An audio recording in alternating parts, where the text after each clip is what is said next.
All right, hello there. My name is Mike Caesar. I'm joined by Eric Vargas, Chief Operating Officer, right? COO, Eric, over at Followup CRM, Yep, that's right. and Richie Vargas. Richie oversees product here at Ryvit. Not all of our products, but he happens to oversee he's the product leader for the Followup CRM partnership. And today we're going to talk about the Sage100 Contractor. So before I go any further, let me pull up my deck here. How to build profitable relationships with Followup CRM, Ryvit, and Sage100 Contractor. Can you guys see my screen okay? Okay, great. If you're out there in the audience today, please know that we appreciate questions early and often. We are experts, or at least some people call us experts in the field of CRM and integration, but we don't know everything, and we certainly aren't the world's best communicator. So if you have any questions, clarifying questions, or want us to go deeper on any particular point, please interrupt us with the Q&A button, the raise a hand feature, whatever mode, the chat feature in Zoom, whatever you want to do to get our attention and stop the show for a second. We're happy to do so. But we do have some topics on hand. And so let's go ahead and dive in. What to expect. So Followup CRM. If you're new to Followup CRM, we're going to give you Eric a quick opportunity to talk to us a little bit about why they exist, what product they've built. We're going to talk a little bit about the partnership between Followup CRM and Ryvit, and then we're going to tie it all together. So if you're here specifically at the end, you'll want to make sure that you are at least familiar with Sage100 Contractor. That is the ERP system that this integration that we've built is going to be applicable for. If you're not on Sage100 Contractor, feel free to stick around and listen to the story about Followup CRM and get a quick demo. But we are going to focus specifically on the integration between Followup CRM and Sage100 Contractor towards the end. So your roster today, like I said, Eric Vargas, Chief Operating Officer, Richie, and then myself, I lead marketing here at Ryvit. Welcome aboard, everyone. Okay, story time. Eric, take it away. Who is this guy? Yeah, so look at that guy with the red hair. It's crazy, right? So Greg Wallach, Best Roofing, he's actually our founder of Followup CRM, commercial roofing expert in South Florida, Fort Lauderdale. And he bought Best Roofing in 2006, and it was a struggling $1 million roofing company. And then 2008 happened, right? If you remember that was, where things are starting to look like that again. And so basically he needed to figure out how he's going to get more bids and where his next bids and leads and opportunities were coming from. So he tried a whole bunch of CRMs out there. He tried Salesforce. He tried what else? A couple of other point solutions, and they just didn't fit his bid process or the commercial construction bidding process that he was doing. And the reason why is because, some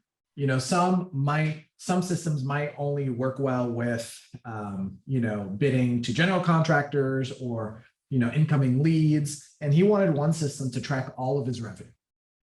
And so that's what he built. That's what Followup CRM is all about. And so we're designed for construction companies. We focus on the commercial and the commercial space because that's really what makes us different. We also can handle a residential sale, but it's pretty simple for residential sales. It's like the company to the owner of the home.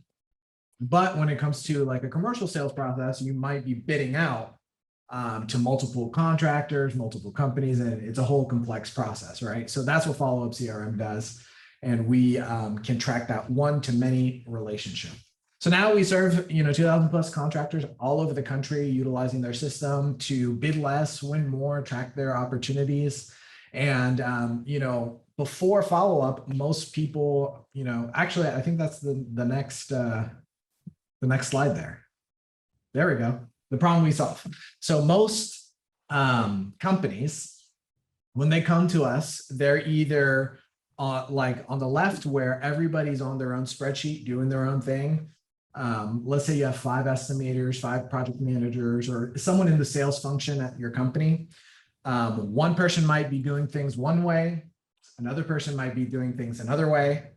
The company that I get excited about is kind of like the spreadsheet on the right-hand side, where you might have an Excel wizard at the company that can pull all that together and try to get some analytics. But the problem is it doesn't scale, it breaks, it can be unreliable at times. And so we get people. Well, and Yeah. not to mention, if you've ever tried to pick up where somebody else left off in Excel, like it's one of the most frustratingly, painstakingly detailed things to do is to try and unpack, even like you said, even if they're a wizard and they've built all these amazing functions, trying to remember, unless they've got just meticulous documentation, understanding what those do and whether or not they're accurate is a total cluster. It's kind of like everyone's spreadsheet is their own language, and it's built their own way. And so and not only that, a lot of times spreadsheets can walk out the door with the company if a salesperson leaves. And if that leaves, then the relationships as well. And so that's what we do. We bring everybody together into one platform so that the company owns those relationships, not the salesperson, not the $1 million man that's bringing in the big deals, but the company. And then what we do is we help these business development, salespeople, project managers sell more and make sure that nothing's falling through the cracks. So we'll go on to the next slide. So generic CRMs versus Followup CRM. This, I have this graphic here because I think it's better illustrated than just discussed. And, on the left-hand side here, we see a couple of names of generic CRMs that you might consider when you're looking at CRMs. Zoho, Pipedrive, Salesforce, HubSpot, all really great companies, and they all do great things. But the way I like to say is that 80% of CRMs, they all do the same thing. So they all track companies, they all track customers, opportunities, they all give analytics, things like that. But that 20% that might be different from the one to the next is really where the added value comes into play. And for Followup, we are construction focused, right? So what does that mean? That means, number one, kind of why we're here today, is that we integrate with construction focused accounting platforms like Sage100, right? So that's one of the added values. Now, the other added value is really foundational to how we track things within the system. So on the left-hand side here with the generic CRM, let's say you're bidding a project in South Florida. We have the Hard Rock Stadium where the Dolphins play.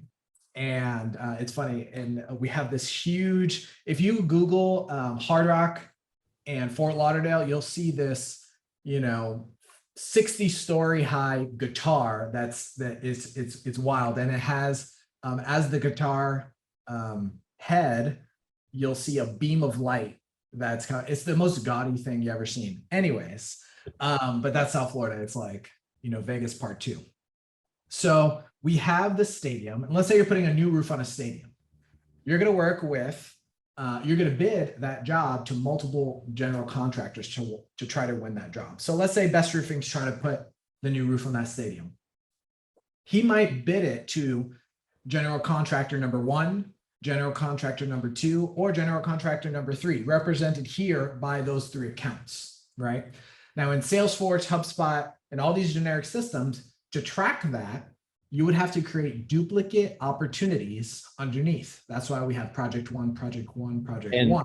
And you're saying he would have to bid 3 different contractors because at that point in time, you don't know which contractor ultimately is going to hold the work, the contract. Okay. Like the general contractors bidding out to Hard Rock, and so Hard Rock wants the cheapest price, right? The general contractor also wants the cheapest price, but Best Roofing doesn't really care if it's GC number 1, 2, or 3 that wins it. He wants to bid to all of them, right? And so to track it in these generic CRMs, you would have to create 3 separate opportunities. Number 1, who wants to enter the same project in 3 times? Nobody, right? Number 2, if you actually did do that, then you can see where I'm going. It throws off all the analytics. It doesn't work. Then that $1 million project is showing at $3 million in the system. So it just doesn't work. No, you're absolutely right. And I'll speak at Ryvit. We use HubSpot. Like that was, and I'm actually certified in several different modules in HubSpot. I'm going to inbound. I love HubSpot. Personally, I think it's a great platform. But you make an amazing point in that just by putting the project at the focal point of the conversation and the sales relationship. I'm running through all the different ways that I would try to account for that in HubSpot, and it like I've done 4 or 5 of them scenarios as we were explaining. And I'm like, there's breaking down. I don't see how it would be easy for HubSpot to account for the fact that project-based accounting calls for project-based relationships. And here's how it goes. If you were doing residential and that's all you did, that might be okay, the way HubSpot tracks, right? But as soon as you add commercial, or maybe you do both, that's where it starts to break down, right? Yeah, that makes a lot of sense. If it's not easy, then it doesn't work, right? And so try to make 20, 30 people enter something in 3 times. It doesn't work. Now, I will say you can pay them a lot of money to kind of, I'll call it reconfigure the guts of the system to add this custom thing here, to add this custom thing there. I don't know if you can do that in HubSpot. With Salesforce, you can do that. So there are some, $500 million construction companies but invest millions of dollars into Salesforce, but who's going to do that, right? That's another thing. I worked before I discovered HubSpot. I worked for another company, and Salesforce was our CRM of choice. Yeah. And at the end of the day, it was a very customizable, configurable, malleable system for us. We had that thing firing on all cylinders, but it took the company 5 years worth of effort with multiple consultations to bring that system to life the way that they needed it to. So yeah, Salesforce, some companies listening to this might have the resources and the patience for that.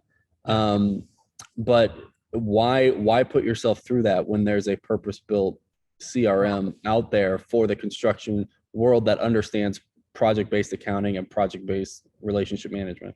Exactly. And so that will transition to how we track things. We invert actually, if you could go back, that would be great. So we invert that, and we call it project centered, right? So you have one project, and then you associate those 3 accounts to the project, right? And so then you enter the project in once, and then you just attach those potential customers or the person awarding you the job to that project. And then also the cool thing about Followup is you could also associate engineers, designers, whoever's related to that project. You can have 10 people associated to that project and track all the influencers to that project. So that's how Followup tracks. It's how the construction industry tracks their projects. So that's why we do it that way. And that's why Greg, back in the day, originally designed it to run that way. So we can move on to the next one. Okay, great. Why integrate? So random side note, and we'll let people kind of see the behind the scenes. Did we talk about were you prepared for a live demo today, or were we we could do that for sure. Okay. I don't know if I was throwing a wrench at you real quick or not. We do a lot of demos, so we can. Okay, but yeah, I think we can get into the integrate discussion here while you're pulling this up. At the end of the day, your accounting system, your finance team needs to be aware of the sales pipeline, right? And so I think a CRM and a Sage100 contractor integration is pretty self-explanatory to the audience here. But for all the major reasons of making sure that you know where money is coming from and you know where that money is going, having your CRM integrated directly into your accounting system like Sage100 Contractor is a must, especially if you want to make sure your process and your people aren't bogged down by double entry between the two systems. Yeah. So you want me to share my screen here and yeah, I'll stop sharing and why don't you show us what Followup CRM looks like? Sure. So I'm going to actually share Best Roofing's account. They give us permission to do that. So let me see here. Okay. See my screen there? Yep. Perfect. All right. So this is their live account. I'm logged in as the owner, Greg Wallach, and This is what he wants to see, that 10,000 foot view of what's going on around sales at his company. Now we're looking at last quarter to see how he did. You can see right here, last quarter. And so here's his total pipeline, 1,300 bids that are out there on the street. That doesn't mean they're going to make a decision anytime soon, but he has estimated and quoted this project, right? Sometimes you might estimate and quote a project and they say, oh, it's $1 million. Let's budget it for next year, right? And so you need a manager pipeline, and that's how we do that here. And is that 1,300 bids like in the previous screen you were showing us one project for like 3 different accounts? So that would be 3 bids, not 1 bid, right? So right. So each one of these are individual bids. Right. Okay. Yeah. Okay. So you could have multiple bids per project. Yeah. Yeah, definitely. Okay. So here you're managing all your pipeline, and Greg knows that these 35 bids are coming to close this month. So that's this contracts category. Here, closing ratio, his company closes at a 31%, which is amazing. Let's just call it 33. So 1 out of 3 estimates, he's closing. When he originally designed Follow-Up, his closing ratio was actually about 12%. And then over the years, he was able to pull reports, analytics, and things like that to really hone in on his ideal clients. And I can talk a little bit more about that. So they've nearly tripled their success rate. Bid less and win more. That's kind of like how our tagline came about. And, you know, I've customers coming to me all the time saying, you know, we actually bid like 25% less. My team is less stressed because they're not just throwing things against the wall to see what sticks, right? Yeah. They're actually going to the customers that are awarding to them work and prioritizing them. And I'll show you that here as well. So here, captured contracts, you can see, you know, we have the green is their goal, their quota. They crushed it last quarter, bids, and then activities. So I'm going to just kind of hint at what I'll show you guys what I was talking about just a moment ago about bidding less and winning more. I'm going to bring up their Macy's account because they do a lot of work with them. Here you can see company information, notes, parent-child relationship with related companies, and then all their associated projects with Macy's, right here. And if I scroll down, what I like to see is here, current pipeline, they have 18 bids open with them. And then their closing ratio is 92%. If a bid comes in, they're going to prioritize this because they're winning almost every job, right? So now let's say I wanted to drill in a little bit deeper and see, okay, what are we doing with Charles? I can look at Charles. I can take notes, see his associated projects, email tracking, business development activities. And it looks like there's no jobs in the pipeline and 6 out of 6 bids. You know, this is a great guy to work with at Macy's, right? Yeah. So let's say, you know, there's Charles emails you, says, hey, you know, we're ready to get started on a project. We actually have an Outlook plugin that can capture that information for you automatically and enter in a project for you, which is really great. Or you could just start a new project right here. And this is the project page that kind of gives you a blank canvas as to, you know, what you want to track when it comes to a project. So project name, address, contact information. This is the kind of information that will pass over to Sage100, like the contract amount, gross margin, things like that. So you have your status of the job, the kind of work, and then your activities. So like I said, 80% of CRMs all do the same thing. And then here under the company information, this is where you're adding the multiple bidders that you're bidding to. In that scenario I was just talking about, was just direct to Macy's. Yeah. So this was the magic I was waiting for you to show. This is it. So now I'm bidding it to Bob. Now I'm bidding this to GSD. And now I'm bidding this to Butters. Yeah. And so now I'm bidding it to 3 different people. And that is, you know, the actual real life representation of what we're looking at in the. So then I would imagine that if you were to submit this in the system, if I were to go to Bob, Alex, and Adam, their contact records, I would see this bid associated with each of those records. You got it. And then, so if I were to save them and I clicked on Adam's name, it would take me to his yeah. contact. profile and linking all that together so you can see the entirety of the relationships, right? So that's exactly what's going on. And then, once you bid it, you don't want to forget. So you're going to schedule your follow-ups, you're going to schedule your activities so that you can stay on top of all your projects, which brings us to the dashboard. And the dashboard is the place where people come to so that you know what you have to get done for the day. So Norman, he's a sales guy at Best Roofing. He's been with him for years, loves follow-up. He's, I think he's in his upper 50s and he can't live without it because as you see, he has 31 follow-ups to do today, right? There's no way you can remember that, or there's no way a spreadsheet is going to remind you of that. So here, if it's red, it's due, you knock it out. He's going to do all these follow-ups today. And then here, looks like another Macy's project.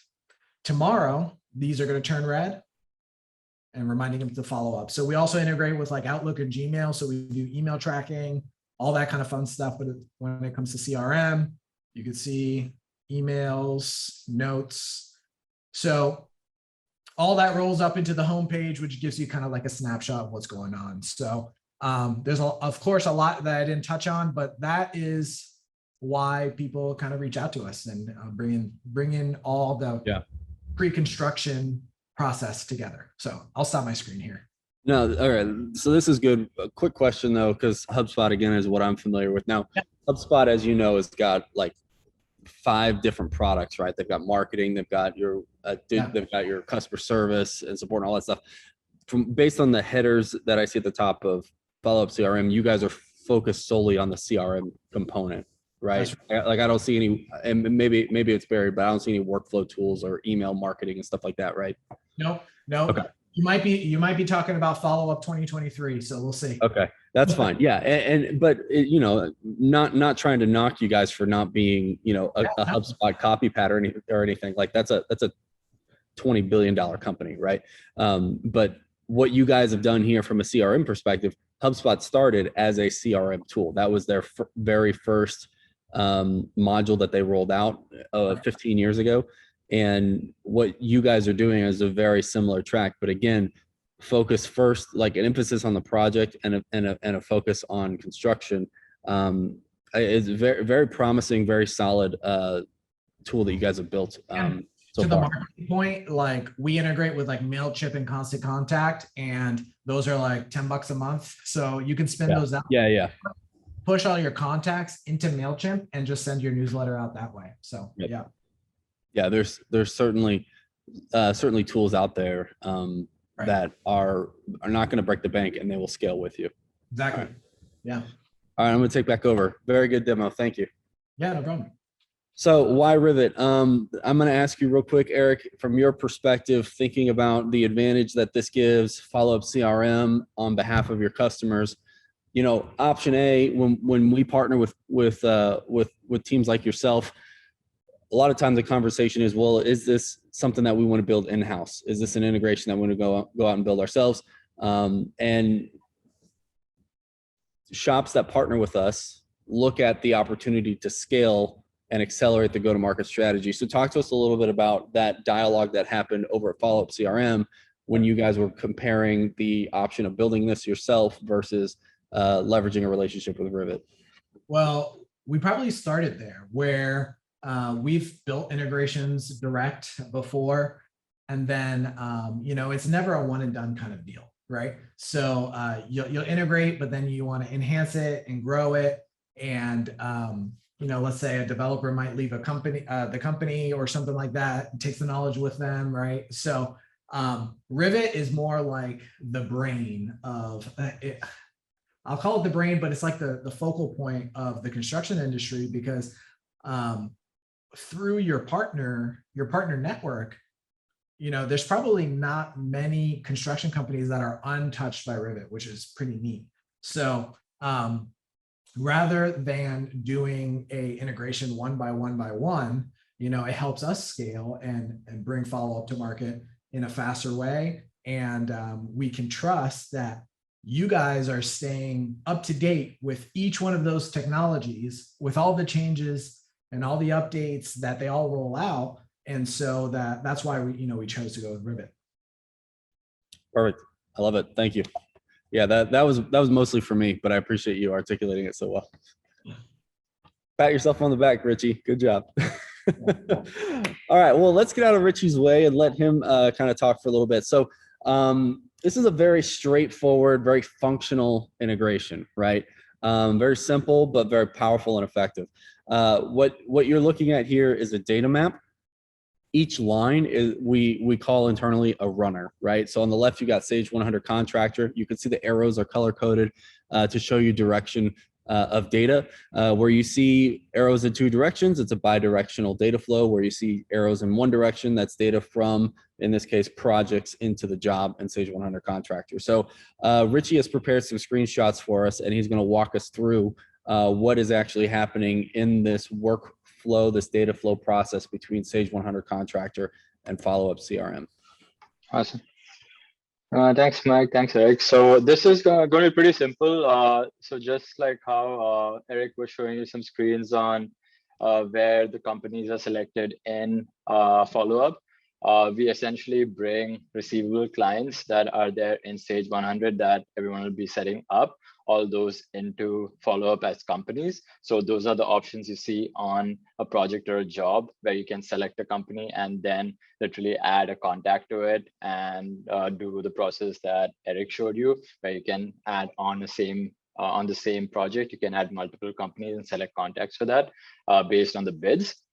So this process brings the clients or the companies into Followup and brings in like simple stuff such as addresses and the zip and city and phone numbers, anything that's available in Sage. So it does look like this in Followup.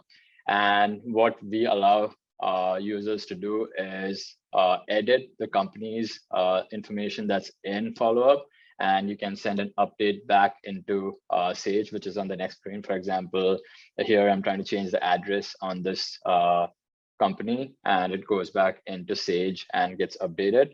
So that way, if there's any changes in any information that's on Followup, that gets reflected back into Sage. So between your clients and your companies, between the two systems, if your accountants are making updates in Sage100 Contractor, your salespeople are making updates to the account in Followup CRM. I might be asking kind of a tangential question here, but how is Ryvit handling which one is right?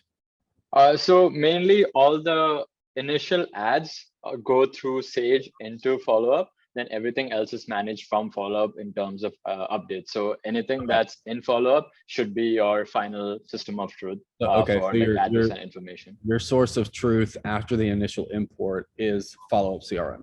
Yep. Okay, got it. Sure. Yep. And so this is again similar to how Eric was showing you when at the bottom of the screen, I think it's pretty small, but you can see where the company selected XYZ client, and then you can add a contact, and that's the part where we click on like all the bids available for a project. So once a bid is won, you can change the sales status up top to a contract, and that indicates to Ryvit that a project that's in Followup CRM is in a bid one status, and that can be created as a job back in Sage100. So here we bring in like the job name, all the information about the client or the company that selected or won the bid in Followup, addresses, department information that might be needed for different customer setup, and then the contract amount, contract date, and any other information that Sage100 requires. Yep, so that's pretty much it. All right. Let me check and see. I don't see any new questions here, so I'm not going to make us drag this out too much longer. It's a pretty straightforward story, right? At the end of the day, there's a purpose-built CRM, customer relationship management platform, and Followup CRM. It's dedicated specifically to the construction industry because of the project-based nature of our industry. So if you're in the market for looking for tools to enhance your sales effectiveness, start with the folks at Followup CRM. I'm not paid to say that. Technically, I don't have any incentive I'm not obligated in any way to give Eric the praise other than the fact that, we are at Ryvit, we are dedicated to making sure that the construction industry has the best possible ROI from the technology industry at large. And so when we sign new partnerships, we're looking for solutions that can help with that mission. I'll give a quick plug to some research done by McKinsey here. $1.6 trillion productivity gap has been discovered. Basically, over the last 2 decades, they've been monitoring major industries like construction, the education sector, the finance sector, the healthcare sector. If construction were able to keep pace on a productivity growth perspective on a global scale with those other sectors, we would be capable of producing $1.6 trillion more globally year over year than we currently are. We're just lagging behind, and you can blame a lot of different things for that, but you can also look for solutions in technology to help each contributor, each stakeholder within a project move that much more effectively. And at the top of your sales funnel, sales is the engine that drives everything. So do your business a favor. Get in touch with Followup CRM if you're looking for ways to improve your sales process. This tool will transform your business. And I guarantee you, Eric and anybody on his team will be happy to talk to you about case study after case study of clients that are improving their efficiency in the sales process. And like you said, Eric, being able to save a lot of headache bidding the right jobs and not necessarily having to bid more jobs. Yeah, that's awesome. Yeah, I totally agree. Happy to talk with anyone that's interested, and thank you for your time. All right. Thank you, everybody. Eric, great job. Thanks for the demo. Richie, thank you as always. Have a great afternoon, everyone. All right, thanks. Thank you. Bye.